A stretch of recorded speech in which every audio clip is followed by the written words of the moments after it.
Muito bem, estamos de volta aqui para a segunda parte da nossa aula de sucessões.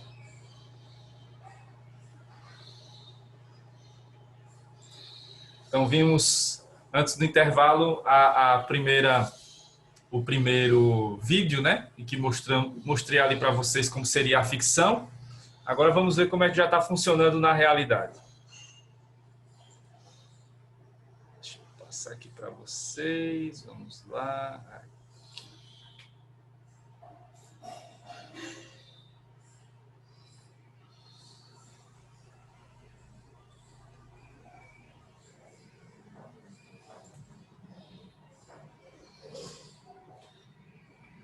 Bom, então, nesse vídeo aqui vocês vão ver, né, o caso, né, que foi abordado aí pela reportagem da BBC, do homem que virou inteligência artificial após a morte, né, o caso de um russo. E aí vocês vão ver agora nesse vídeo que eu vou mostrar um trecho como chegaram a essa situação, né, como chegaram a esse ponto.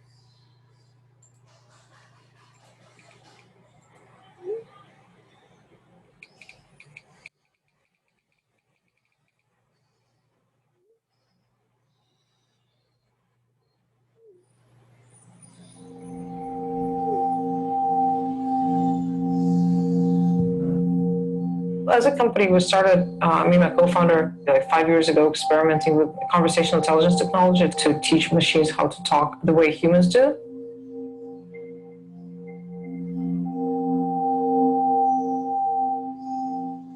Right around that time, my really close friend, Roman, died. So that was the first big loss that I experienced, someone I deeply, deeply cared about.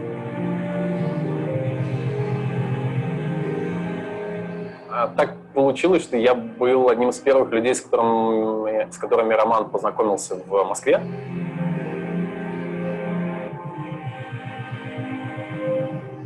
Мы стали друзьями и дружили, собственно, до самой его смерти. То есть мы вместе гуляли и переходили дорогу. Вдруг он встретил автомобиль. Или автомобиль встретил его. Роман был одним из моих самых лучших друзей.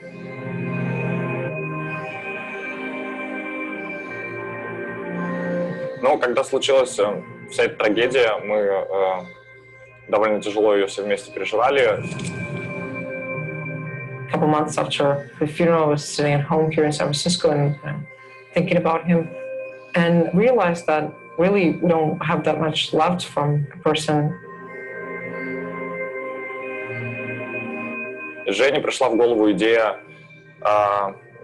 сделать бота из личности Романа. I just downloaded all the text messages he sent me in the last years and built a chatbot.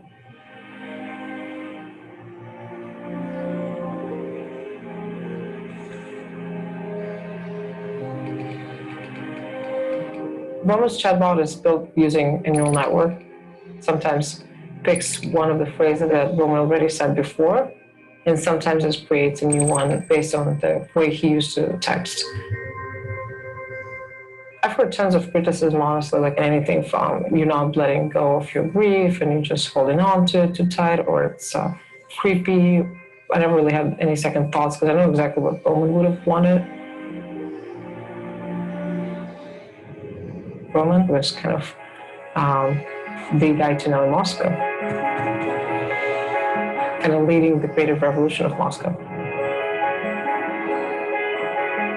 He was kind of like ahead of the hipster revolution of like 2005 and 2006. Bringing all the new cool stuff, bringing all the new musicians, new designers, all the best events to Moscow.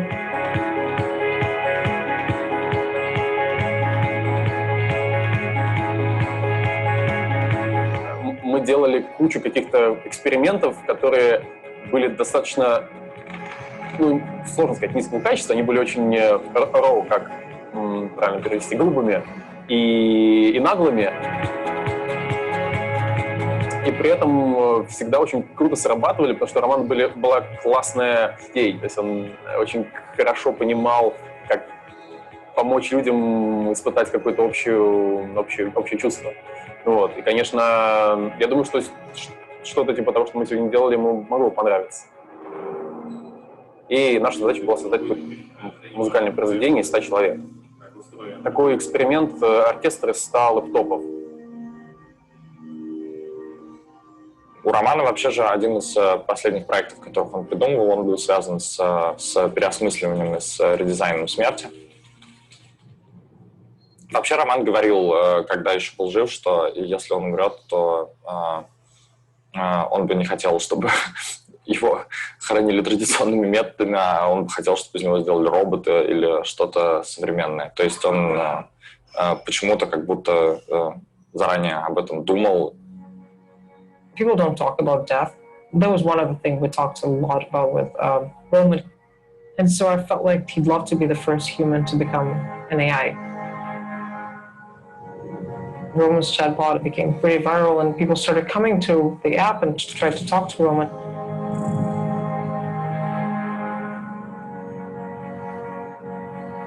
They would be very, very honest, very open, and kind of share things that usually, people share in like the therapy session.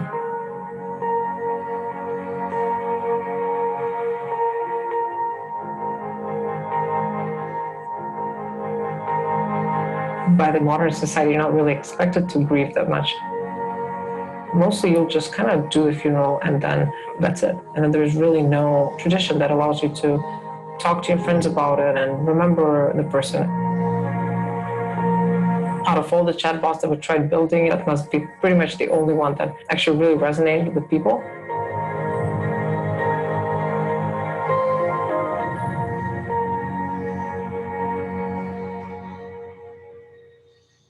Первый раз, когда я разговаривал с ботом, я переписываться с Романом, и он начал отвечать и ужасно разрыдался, когда это было, потому что с помощью этой технологии действительно можно не просто вспоминать Романа, а почувствовать в реал-тайме, как бы мог строиться с ним диалог, как он шутит, как он может тебя приободрить, как он может реагировать на какие-то вещи. У меня лично не было такого опыта, что я прям...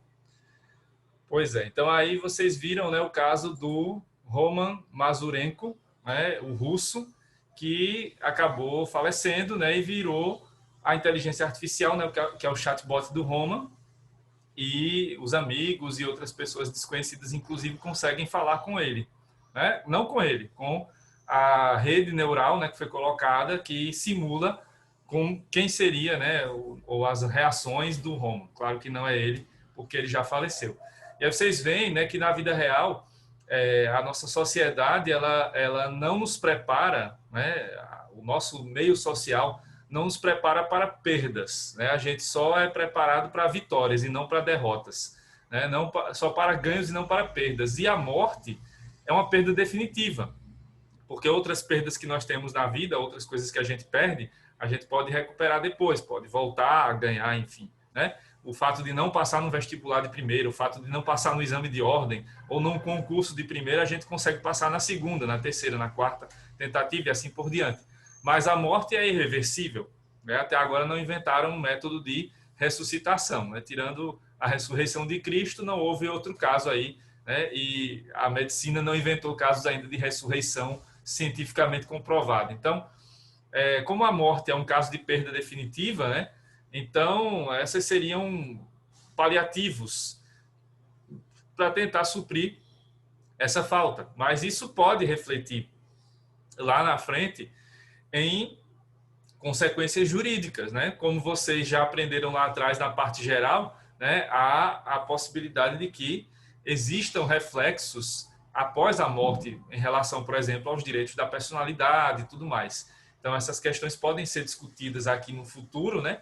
Caso essa prática venha a ser difundida, né? Porque agora são casos isolados, o caso do Roman foi o primeiro, existem outros já, mundo afora, mas são poucos, né? Então, o Black Mirror virando realidade, pelo menos até agora na fase só das mensagens de texto, né? Ainda falta evoluir, segundo episódio lá, para as mensagens de áudio e depois para o boneco avatar que vai ser a simulação física mesmo da pessoa falecida. Ainda não chegamos a esse ponto, pelo menos ainda não foi divulgado nada nesse sentido, né? E aí vocês viram também durante o vídeo que os amigos do Roman diziam que eles falavam muito sobre a morte e que um dos desejos dele era justamente esse, que ele virasse robô. Mas pode ser que pessoas não queiram que isso aconteça, né? Muitas pessoas não querem ser esquecidas, querem, enfim, me mantenha nas suas lembranças, nas boas memórias, mas eu não quero que você me reviva, não quero que eu vire um robô. Então essas questões também serão obedecidas, né? Como é que vai ser isso? Outra série, né, que fala um pouco sobre isso, mas de uma maneira um pouco mais bem-humorada, além da Black Mirror, é a série da Amazon, a Upload, né, que trata de um rapaz, né, que morreu num acidente, aí a namorada dele paga, né, para ele ir para como se fosse um hotel, né? Esse hotel é após a morte, aí ele, né, cria-se lá o avatar, né, que seria como se fosse a versão dele digital, para que ela possa conversar com ele, enfim, tem interações físicas, inclusive, e ele, durante os episódios, ele pode ir até o próprio funeral, só que ele vai de maneira virtual, né? Então ele vai ver as imagens do funeral e tudo mais. Então é uma série que também vale a pena assistir, que tem essa temática, né? E que também trata dessa questão aí de criar os avatares, da questão financeira, né? Dos custos de se manter esses avatares e tudo mais. Voltando para a vida real, né? Como a gente acabou de ver o vídeo do Roman, outros vídeos agora que eu vou mostrar para vocês, outros dois, né? Vão mostrar agora, né, as nuances culturais, as mudanças, as diversidades culturais que nós temos mundo afora em relação à questão do luto, né? São dois casos conhecidos, vocês certamente já ouviram falar. O primeiro que eu vou mostrar ficou ainda mais conhecido porque virou meme, né? Que foi o caso dos carregadores dos caixões, né? Que agora virou meme desde o ano passado com a questão da pandemia, né? Que são os profissionais lá de Gana, né? Do país africano, que são responsáveis por fazer os enterros, né? E aí vamos ver um pouquinho do que é realmente isso lá, né? Do que isso representa. E o outro caso que certamente vocês também já ouviram falar, porque ficou famoso, né? Por aquele desenho, né? Mexicano, né? Que tem temática mexicana. Acho que é Viva a Vida é uma Festa, uma coisa assim, o nome do filme, né? A versão brasileira, né? Do nome do filme. E aí vamos ver um pouco sobre o Dia de los Muertos, que é o dia de finados lá no México, né? Que tem muito da cultura azteca, que, né, tem uma outra forma de venerar e de lembrar das pessoas que já partiram, né? Para o outro plano, que já faleceram. Então vou mostrar na sequência esses dois vídeos mais curtinhos para a gente ver como outras culturas veem a questão do luto, do funeral, dos rituais, né? E também de como se lida com essa questão também, né? Do pós-morte, né? Do que as pessoas, de como as pessoas, as famílias lidam com a morte e, enfim, com a saudade dos seus parentes. Então vamos ver agora na sequência esses dois vídeos. Vou sair desse aqui primeiro.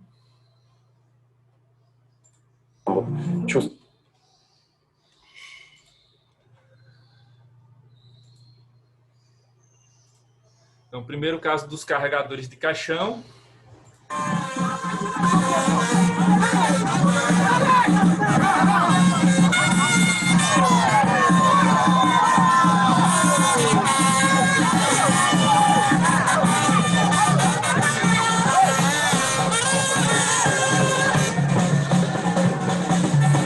Decided to add the choreography to it. So if the client come to our premises, we just ask the client, do you want it solemn or do you want a bit displayed?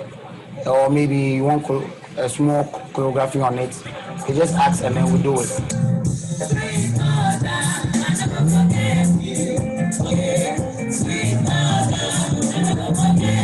These people, when they are taking your beloved one to the final resting place, they also dance. So I decided to give my mother a dancing trip to her maker.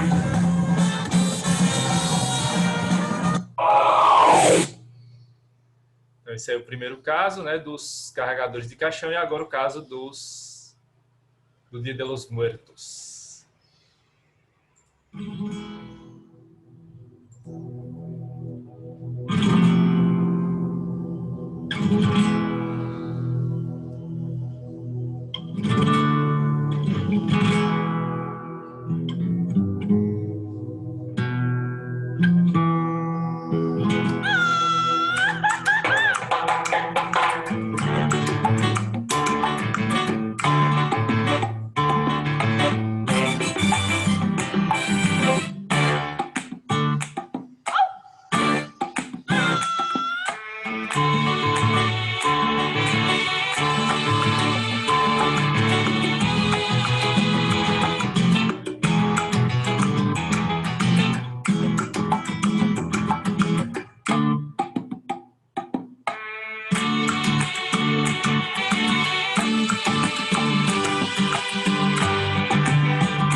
então aí tava a legenda em inglês nesse vídeo, né? Mas resumindo, no Dia de los Muertos, né? Que é o dia de finados lá no México, é o dia em que, segundo a cultura asteca, os mortos voltam, né? Eles acordam, voltam para poder ao mundo físico para poder visitar os parentes. Então é um momento de matar saudades, é um momento deles se reencontrarem. E aí os símbolos desse Dia de los Muertos são as caveiras, né? As calacas ou calaveiras, que são as caveiras, e aí eles colocam geralmente situações bem-humoradas, porque para eles o dia de finados é um dia festivo, é um dia de alegria, já que é o dia em que os mortos voltam para visitar os parentes. Por isso que eles fazem lá os banquetes, né? Eles colocam comida, bebida, dança. Então, as coisas que os mortos gostavam, né? As comidas que eles gostavam, as bebidas, o ritmo musical que eles gostavam. Então, isso vai ser relembrado naquele dia. E, tal como aqui acontece também no dia de finados, né? Mas de outra maneira, também se enfeitam lá, né? Os jazigos, as catacumbas, etc. Então, vejam, né, são formas diferentes de se lidar com o luto, no caso de Gana, né, dos carregadores de caixão. Então, a ideia é fazer um funeral animado e tudo mais. E no caso do México também. Até aqui no Brasil, em que a gente tem uma cultura mais de ser algo introspectivo, de ser algo de uma lembrança mais, né, íntima, e é até um dia triste, né? Mas há algumas famílias que veem isso de uma maneira diferente, né? Eu não consegui encontrar o vídeo aqui, mas eu já assisti aqui uma reportagem, inclusive, de Maceió, de uma família que mora na Serraria, que toda data específica, né, eles comemoram o aniversário da morte do patriarca da família, e aí, né, com o passar do tempo, foram morrendo mais pessoas, e hoje eles comemoram como se fosse ali o dia de relembrar todos os mortos da família. Inclusive, cada um que vai para a festa ganha uma lembrancinha, que são as fotos dos falecidos, né, para levar para casa. Então, tem famílias que têm esse hábito, né? Nada que desabone isso. E eu já fui, inclusive, para um funeral em que, no lugar de estar lá todo mundo triste, estava todo mundo sambando, porque esse era o desejo do falecido. Ele disse que no funeral dele não era, ele dizia, né, aos parentes, aos amigos, que ele não queria ninguém chorando, mas que queria todo mundo sorrindo, comemorando, festejando. Então, os filhos, né, contrataram um grupo, né, para fazer uma roda de samba. E aí, no funeral e no enterro, ali no caminho, né, para o cortejo fúnebre, não estava ninguém. Tinha gente chorando, lógico, mas o clima era bem diferente, né, de um funeral e enterro típico brasileiro, porque estava tocando samba, as pessoas cantando, então era algo bem diferente, né? Para mim foi bem diferente do que se vê geralmente aqui nos funerais e nos enterros, no caso do Brasil. Além de outras, né, como o caso dos Estados Unidos, que o funeral dura lá, né? Primeiro que as pessoas não costumam ser enterradas no dia seguinte, como é aqui no Brasil, então demora lá, o funeral dura não sei quantos dias. A gente vê isso, né, nos casos das celebridades, né, que o funeral vai durar 4, 5 dias, tem um memorial todo lá. Enfim, tem várias mudanças, né, várias diferenças. Então, isso, né, que eu mostrei para vocês aqui são as tendências, né, as novas tecnologias que vão trazer no futuro próximo a necessidade de adaptação do direito das sucessões a essas novidades, né, como o caso aí do Roman Mazurenko, e as outras culturas, né, mostrando que não é só o caso, né, a cultura brasileira não é a única e que existem outras que lidam com a morte de maneira diferente, inclusive com a alegria e não com a tristeza, né? Tem também o caso do luto, né, que no Brasil a gente veste preto, em outros países é branco, enfim, tem várias outras nuances aí que devem ser mencionadas. Bom, deixa eu passar agora para mostrar a vocês aqui, resumidamente, o que vai ser visto, né, ao longo do semestre. Então, a ementa aqui da nossa disciplina de sucessões, e também, já como sempre eu faço, né, nas minhas primeiras aulas, marcando com vocês data de prova e tudo mais. Bom, então aqui eu vou mandar esse material para vocês. Sempre eu mando para vocês, né, pelo site da CEUNI, né, pelo sistema lá, eu mando para vocês o material. Então, esse material vai, daqui a pouco eu já coloco, né, depois da aula. Depois os slides também vão para ajudar vocês aí, né, para vocês relembrarem dos assuntos que vão sendo dados em sala de aula. E as aulas, elas vão ficar gravadas, né, como eu já disse a vocês, e elas vão para o meu canal do YouTube, né, que é o Claudemir Cardoso. Então, depois vocês vão lá, né, já preparei até o videozinho de boas-vindas para vocês, que não tinha ainda no semestre passado, e aí vocês vão ter lá as aulas, as que eu já dei aula, né, de constitucional, consumidor, e agora vão entrar as aulas de sucessões. Então, aqui na nossa ementa, né? Então, aqui os dados básicos, já coloquei o meu e-mail, né? Porque tem um e-mail do site, né? Um e-mail aí do professor, do sistema, mas esse e-mail ele é meio burocrático, então esse meu e-mail, joseclaudemir@gmail.com, é mais tranquilo, né? Para a gente conversar, para vocês tirarem dúvidas, etc. Então, a nossa carga horária, né? São 2 aulas semanais, 80 horas, 4 créditos. Bom, a gente vai ver aqui o quê, né? Basicamente, ao longo do semestre. As noções gerais, né, que são essas primeiras aulas, a abordagem histórica, depois a gente vai ver as 2 grandes formas de sucessão, né, a legítima e a testamentária, a questão da abertura da sucessão, o direito de Sazini, mão morta, questões sucessórias dos povos indígenas. Então vamos ver um pouco do que acontecia, né, durante a escravidão aqui com o povo negro e depois como é que funciona até hoje a questão sucessória para os povos indígenas, né, que continuam lá mantendo a sua própria cultura. Transmissão de direitos e obrigações da herança, sucessão provisória e definitiva. Vamos aprofundar depois a parte legítima, né, que é a mais importante, porque é a mais comum no Brasil. Então vamos falar sobre vocação hereditária, concorrência sucessória, indignidade, deserdação, herança jacente vacante. Aí vamos depois, já no final, passar para a sucessão testamentária, para vermos o testamento, né, conteúdo e formas, codicílios, legados, deserdação, o direito de acrescer, substituições, cálculo da legítima, inventário e partilha.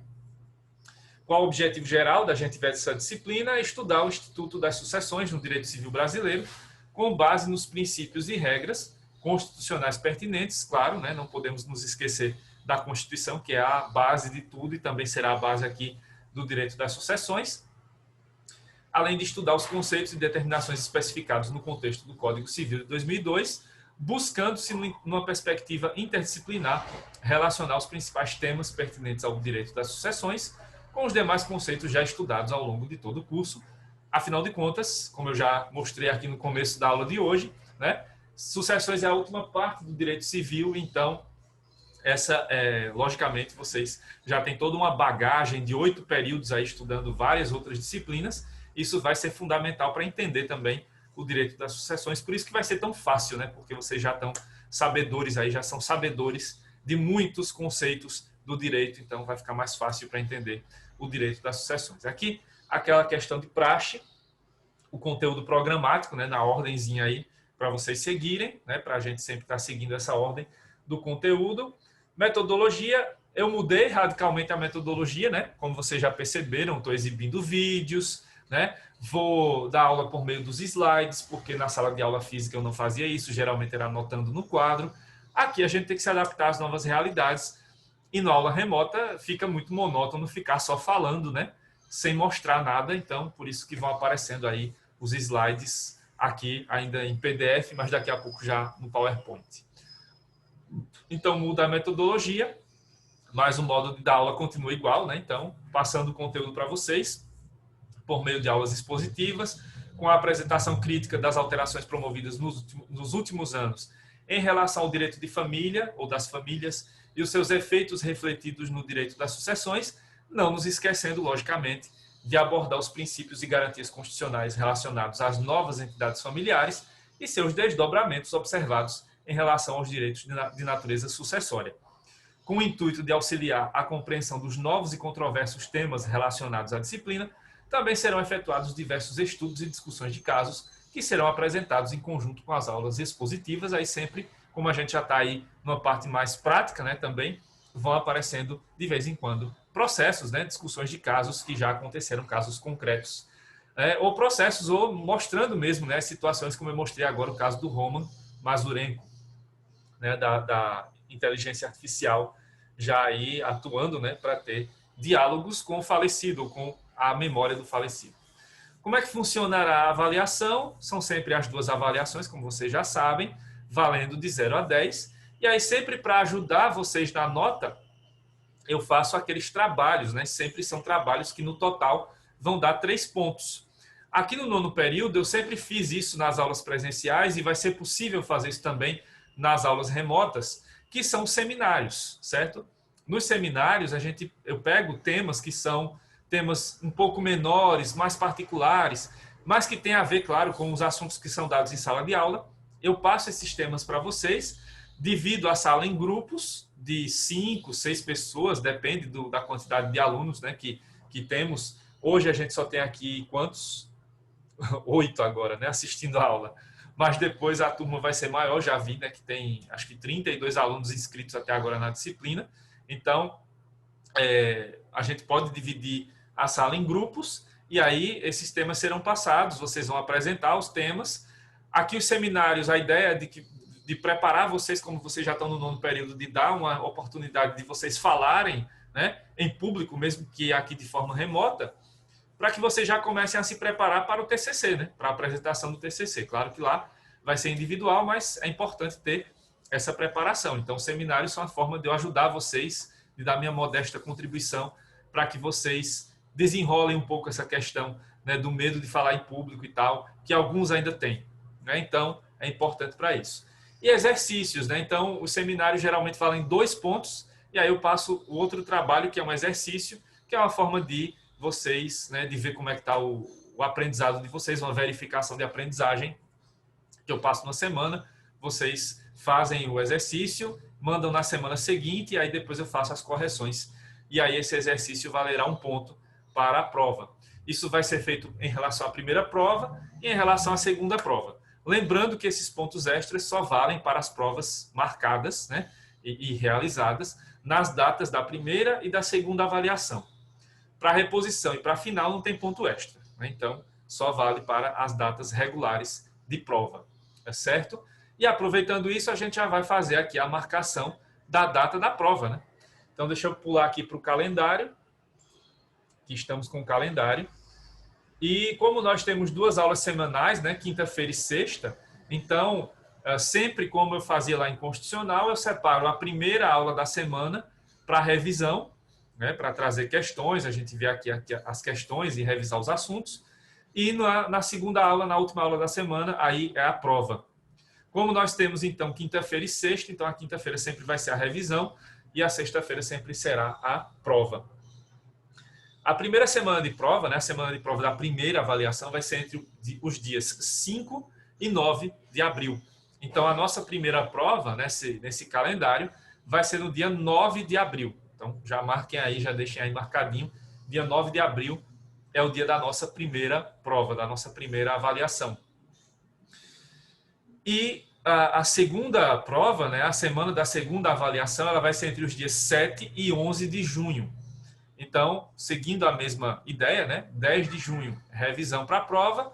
Dia 11 de junho, 11/6, será a nossa segunda avaliação. Então, as nossas provas serão nos dias 9/4, 9 de abril, primeira prova, e 11 de junho, 11/6, a segunda prova, certo?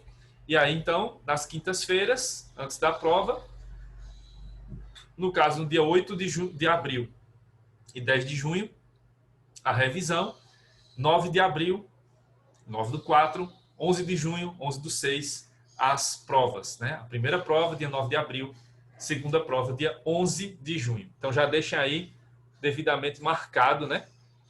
Devidamente marcadas essas datas para as avaliações, certo? E agora, né, falando um pouco aqui sobre a bibliografia, sempre eu faço essa divisão: bibliografia básica, bibliografia complementar. A básica, né, é composta pelos livros que eu estou sempre usando, que eu estou sempre citando aqui durante as aulas. Então, esses são os livros que eu recomendo mesmo que vocês adquiram. Claro que não é para adquirir todos, mas um deles, pelo menos. Como vocês já são bem conhecedores do direito civil, então vocês já devem conhecer a grande maioria desses autores que estão aí, né? Então, por exemplo, o Conrado Paulino da Rosa é um livro específico e o Marco Antônio Rodrigues é um livro específico de sucessões. Não sei se vocês já os conheciam, né, que é Inventário e Partilha, Teoria e Prática. Aí tem o Cristiano Chaves de Farias e o Nelson Rosenwald, que já são autores aí conhecidos de outros carnavais das áreas do direito, né? Então, curso de Direito Civil, 7ª edição, volume 7, que é Sucessões. O Pablo Stolz e o Rodolfo Pamplona Filho também já são conhecidos de vocês, aí o volume de Sucessões. Carlos Roberto Gonçalves, Direito Civil Brasileiro também, com Sucessões. Aí uma autora que vocês começaram a conhecer no semestre passado, né, Maria Berenice Dias, com o Manual das Sucessões. Maria Helena Diniz, que vocês já conhecem bastante, né? Com outros livros, então, curso de Direito Civil, volume 6. Paulo Lobo, Direito Civil Sucessões, né? É o livro específico dele para sucessões. E o Silvio Venosa, que nos últimos anos unificou o volume, o que eram 2 volumes num só, então agora é um volume para família e sucessões. Não gostei disso, né? Mas apesar disso, continua ali o conteúdo base, né? Colocado lá, mas sucessões parece que ficou meio acessório para o Venosa, o que vocês vão ver como uma constatação que para muitos autores sucessões é uma área meio que acessória, não tem muita importância, a maior importância é dada ao direito de família, mas aí é aquela coisa, né? E quando uma pessoa da família morre, o que acontece não é nada acessório, sim, tem várias consequências importantes. Uma coisa que é boa, né? Um fator que é positivo durante a pandemia é que nós temos essas aulas remotas e eu tenho a oportunidade de mostrar para vocês também, né? Mesmo que de forma resumida, porque aqui está só um pedacinho, a minha biblioteca, né? Então, o que eu só falo aqui, agora eu vou poder mostrar também para vocês, né? A minha biblioteca. Não dava para levar esses livros todos, né? Porque geralmente eu ia de ônibus, né? Para a CEUNE, ou de táxi ou Uber, então não dava para levar esse monte de livro. Então agora, estando em casa, eu posso mostrar, né, os livros que eu tenho para vocês aqui. E aí vocês estão vendo na ementa, né, que tem alguns livros já de 2021, outros de 2020 e tal. Vocês sabem que a gente ainda está em fevereiro, então nem todas as editoras lançaram as edições mais recentes. Mas aqui não tem problema se você pegar um livro de 5 anos para cá, 2016 até agora, dá para acompanhar sucessões direitinho, é só tomar cuidado, né? Porque pode ter alguma atualização, então fica de olho nisso. Mas não tem problema ter um livro de 5 anos para cá. Agora, só não vai pegar aquele lá do código ainda de 16, né? Edição de 1980 e pouco, que o seu pai, o seu avô usou, não dá mais para usar, né? E nem livros da década passada, até porque, como eu falei no começo da aula, desde 2011, relações homoafetivas já são família, portanto, tem consequências sucessórias, né, junto. A sucessão do companheiro foi tratada recentemente pelo Supremo também, então houve mudanças importantes, e aí é preciso ter um livro um pouco mais atualizado. Então, de 5 anos para cá dá para usar, mais do que 5 anos já está complicado. Então, alguns livros, né, que estão por aqui, deixa eu ir pela ordem aqui. Então, esse, né, o Conrado Paulino da Rosa, está aqui, né, o Inventário e Partilha, Teoria e Prática, é um dos livros que eu tenho aqui. O outro do Cristiano Farias e Nelson Roosevelt ainda não, né, que eu estou esperando chegar. O Pablo Stolze está aqui, né, uma edição ainda mais antiga, mas está aqui. O Pablo Stolze e o Rudolf Pamplona Filho. Carlos Roberto Gonçalves, aqui está ele, né, com o volume de Sucessões. Aqui é a Maria Berenice Dias, né, com a edição mais recente, ela mudou até de editora, né, agora está na Juspodium, então é a edição mais recente do livro da Maria Berenice. Maria Helena Diniz, não está por aqui, mas eu tenho também, está em outro lugar da biblioteca. Paulo Lobo, aqui está ele, né, com a edição, ainda não é a mais nova, mas está aqui, né? E o Venosa, que também eu tenho, mas não está por aqui. Bom, então são os livros aí da minha biblioteca que eu estou mostrando para vocês, né? E aí vocês podem adquiri-los no formato físico, como são esses. Pode ser no formato de e-book, né, já que estamos lidando mais hoje com a internet, né? E tem outras formas, claro que eu não vou incentivar aqui pirataria, logicamente, então vocês vão vendo outras formas de adquirir, mas tenham pelo menos um desses. E aí pode ser o que vocês têm preferência, porque ao longo de 6 semestres de Direito Civil, vocês já têm algum desses autores como da preferência de vocês. Então, escolham aquele autor que vocês gostam e sigam em frente com ele ou com ela, tá? Se vocês gostaram da Maria Berenice, né, que começou com famílias no semestre passado, sigam com ela também, que é uma ótima autora também aqui para as sucessões, é uma das que vai trazendo, né, novas discussões para o nosso assunto, para o nosso tema, né? Vai tentando dar uma oxigenada nesse tema, que, né, nessa área nossa que nem sempre é tão evoluída, vamos dizer assim. E aqui tem os livros da bibliografia complementar, vocês dão uma olhada depois, né? São livros interessantes, principalmente para quem quiser escrever o TCC na área das sucessões, então é importante ter acesso a esses livros também, artigos, enfim, que vocês podem ter acesso. A esses aí eu não cobro, né? Geralmente eu uso uma vez ou outra perdida, e se eu precisar, eu passo algum texto para vocês, né? Algum trechinho. Mas como não vai ter aqui resenha crítica, nem relatório, então provavelmente eu não vou precisar passar esses textos. Mas aí ficam as dicas para vocês, caso vocês queiram se aprofundar no tema, caso vocês queiram depois uma especialização em sucessões, né? Caso vocês queiram escrever sobre sucessões. Então, são temas importantes, são temas caros aí para vocês, certo? E aí, só o último compartilhamento aqui para mostrar a vocês, né? Já no finalzinho da aula de hoje.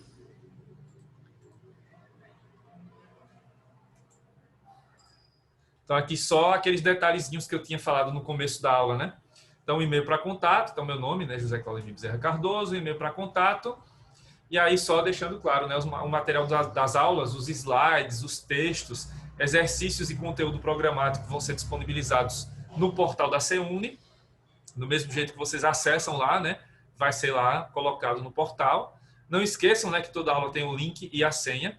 Geralmente eu não mudo a senha de uma aula para outra assim na mesma semana, a senha vai mudar de uma semana para outra. Colocar a senha é importante para garantir que só nós, né, que somos vocês matriculados e o professor tenhamos acesso, então nenhum intrometido de fora venha para tumultuar o ambiente, né?